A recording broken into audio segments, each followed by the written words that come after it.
Pakiramdam ni Elara ay parang nababalutan ng makapal na ulap ang kanyang utak. Ang bawat gawain sa trabaho ay tila mas mahirap, at ang pag-alaala ng mga bagay ay isang pakikibaka. Sinubukan niya ang matatamis na inumin at pagpupuyat, umaasa sa mabilis na solusyon.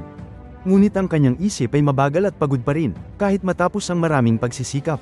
Sana may natural na paraan para mas malinaw ang aking pag-iisip, buntong hininga niya sa kanyang kaibigan, si Leo. Talaga niyang hinahangad ang mental na talas at kapayapaan. Si Leo, na laging handang tumulong, ay nagmungkahi, alam ng lola kong si Anya ang lahat tungkol sa natural na pamumuhay. Baka matulungan kanyang natural na mapahusay ang function ng utak. Bumisita sila kay Lola Anya sa kanyang magandang hardin ng komunidad. Ito ay isang lugar na puno ng kulay at sariwang amoy, isang tunay na oasis. Ang sikat ng araw ay sumisikat sa mga dahon, lumilikha ng mapayapa at kaakit-akit na kapaligiran. Ngumiti si Lola Anya ng mainit, ang kanyang mga mata ay puno ng karunungan. Ang iyong utak ay parang isang delikadong hardin, mahal, sabi niya ng mahina. Kailangan nito ang tamang pangangalaga at atensyon upang tunay na mamukadkad. Gusto ko lang mag-isip ng mas mahusay, pakiramdam na mas kaunti ang stress, pagtatapat ni Elara sa matalinong matanda. Ang kanyang boses ay may bahid ng desperasyon.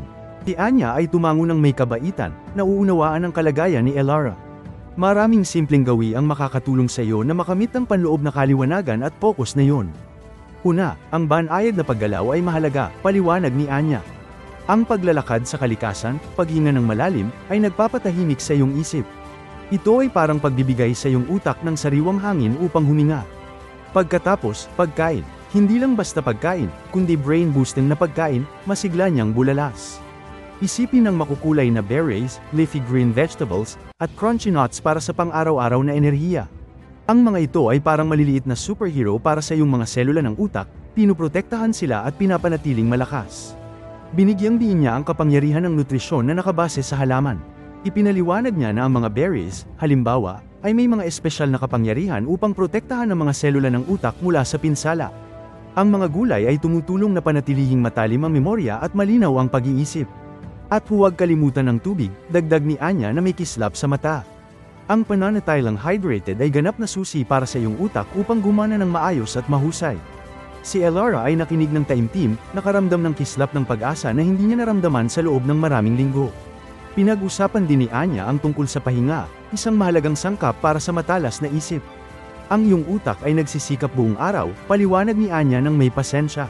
Kailangan nito ang mahusay, nakakapagpapanumbalik na pagtulog upang linisin ang sarili at maghanda para bukas, tulad ng pag-recharge ng baterya.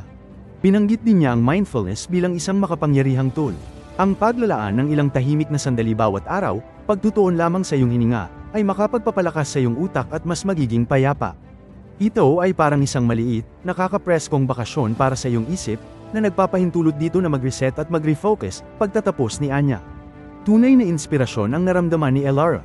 Sa sumunod na ilang linggo, sinimulan ni Elara na baguhin ang kanyang routine ng may bagong pagpapasya. Naglakad siya sa parke sa kanyang tanghalian, tinatamasa ang sariwang hangin. Nagbalot siya ng mga salad na may spinach at walnuts para sa trabaho, pinalitan ng kanyang matatamis na merienda ng isang dakot ng blueberries at iba pang prutas. Sinubukan pa niya ang mga simpleng ehersisyo sa paghinga bago matulog. Ang pagtiyak na nakakakuha siya ng sapat na tulog ay naging isang prioridad, at naramdaman niya ang mga positibong epekto halos kaagad. Madalas na sama-sama si Leo sa kanya sa mga lakad, sinusubaybayan ang pagbabago ni Elara ng mingiti. Nakita niya na siya ay nagiging mas nakatutok, mas kaunti ang stress, at sa pangkalahatan ay mas masaya, isang matalim na kaibahan sa kanyang dating lubos na nabibigatan na estado. Unti-unti, napansin ni Elara ang malaking pagkakaiba sa kanyang pang-araw-araw na buhay. Ang patuloy na ulap sa kanyang utak ay nagsimulang mawala, pinalitan ng kahangahangang kaliwanagan at talas. Mas mahusay siyang makapag-focus sa trabaho, madali niyang naaalala ang mga detalye at mahusay na nakumpleto ang mga gawain. Bumaba ng husto ang kanyang stress levels, at siya ay naging mas masaya at mas masigla kaysa dati. Ang kanyang nagniningning na enerhiya ay talagang nakakahawa, nagbibigay inspirasyon sa iba sa paligid niya. Binahagi ni Elara ang kanyang mga bagong gawi sa mga kaibigan at pamilya, naging halimbawa kung paano ang natural na pagpapalakas ng function ng utak ay makapagpapabago sa buong buhay ng isang tao. Siya ay isang patunay ng natural na karunungan. Ipinapakita sa atin ng kwentong ito na ang tunay na lakas ng utak ay nagmumula sa simple, natural na mga pagpipilian na ginagawa natin araw-araw. Sa pamamagitan ng pag-aalaga sa ating isip gamit ang masustansyang pagkain, banayad na paggalaw, at sandali ng kapayapaan, inilalabas natin ang ating buong potensyal at nabubuhay ng mas masiglang buhay. Mag-subscribe sa Filipino Repo para sa higit pang inspiradong kwento at tips upang mabuhay ang iyong pinakamagandang buhay. I-like ang video na ito kung nakatulong sa iyo, at mag-comment sa ibaba ng iyong paboritong tips sa pagpapalakas ng utak.